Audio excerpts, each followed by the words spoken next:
Today we're going to be talking all about panic attacks. What are panic attacks? What are the symptoms of the panic attack? What are the differences between different kinds of panic attacks? What can you do about the panic attack? What do you do after the panic attack?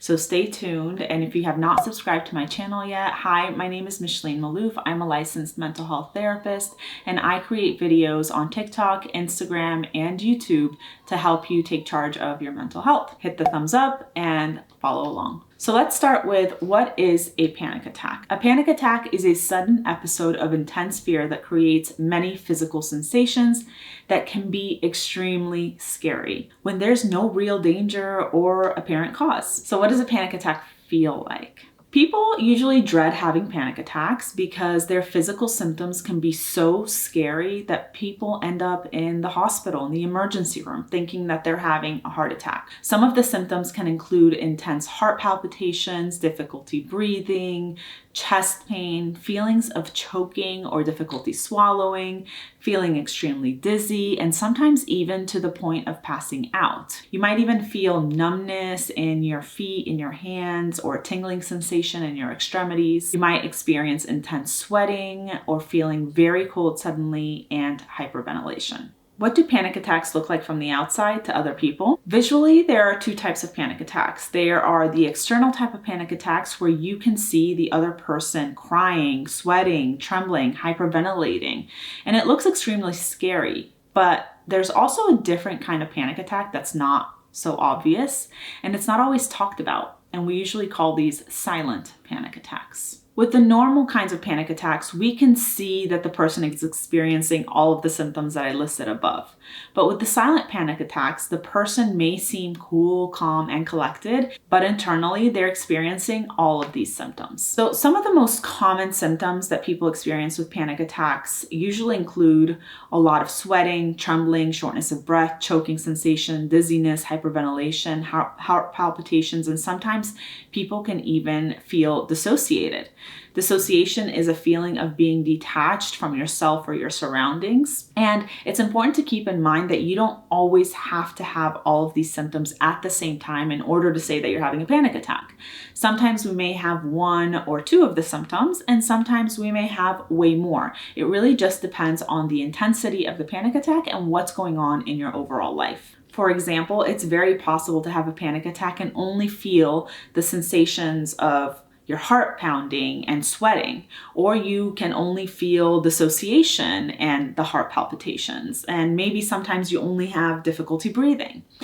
Again, you might have some of the intense panic attacks at some points throughout your life, and then at other times throughout your life, you might feel like you're only having the milder form of panic attacks. And it really depends on a combination of things, like what's going on in your life, your mental health, what coping skills do you have, and even your overall physical health. It's important to remember that most people will have at least one panic attack throughout their lifetime, but for people who struggle with their mental illness or who suffer from panic disorder, panic attacks may happen more frequently. And although panic attacks have many different variations, symptoms usually peak within a few minutes, and then you might feel fatigued, worn out, and exhausted after the panic attack is over.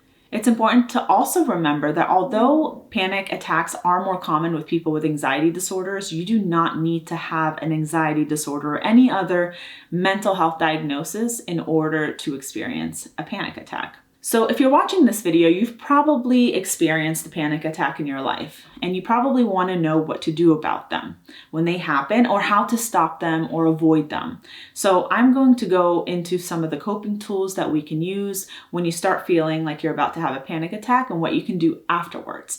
But first, it's very important to remind yourself that trying to avoid a panic attack will probably only increase the intensity and the duration of the panic attack. It probably sounds counterintuitive to say, hey, just allow the panic attack to be. Because all we want to do in that moment when we start to feel that panic is to try to stop the symptoms immediately. Because of course, they're very, very scary. But it is impossible to stop a panic attack once it has started. You attempting to stop the panic attack will only result in more anxiety, because you will not be successful in stopping the panic, which will actually lead to you having anxiety about not being able to stop the panic on top of whatever caused the panic in the first place.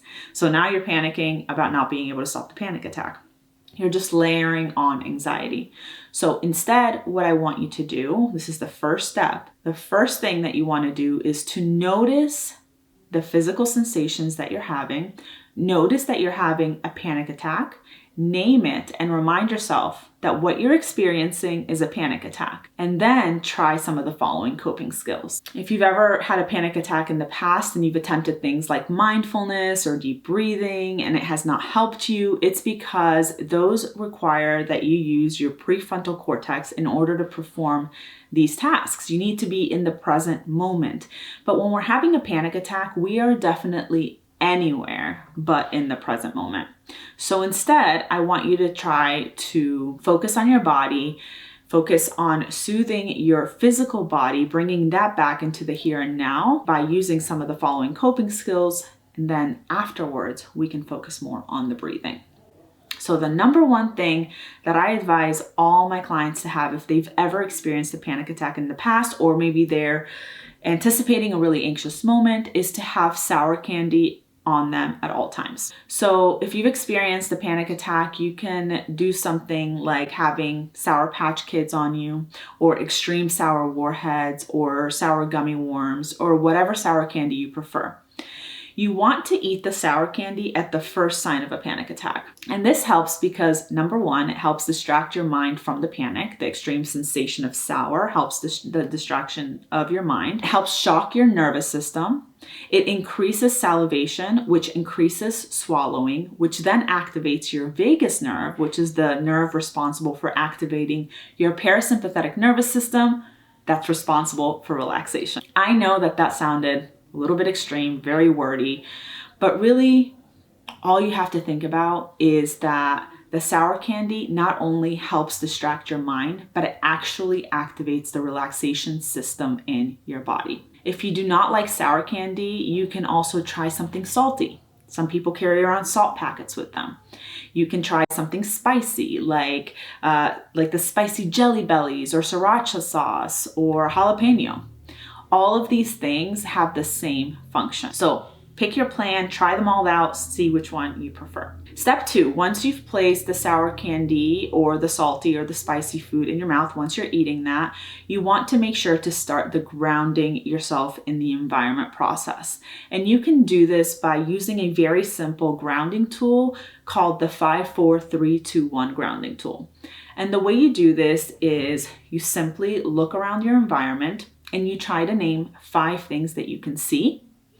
Then you want to name 4 things that you can feel, and make sure in this step that you pay close attention to the texture, the temperature of these objects, the sensation, anything you can about that object when you're touching it, try to name that to yourself. Then you want to close your eyes and name 3 things that you can hear.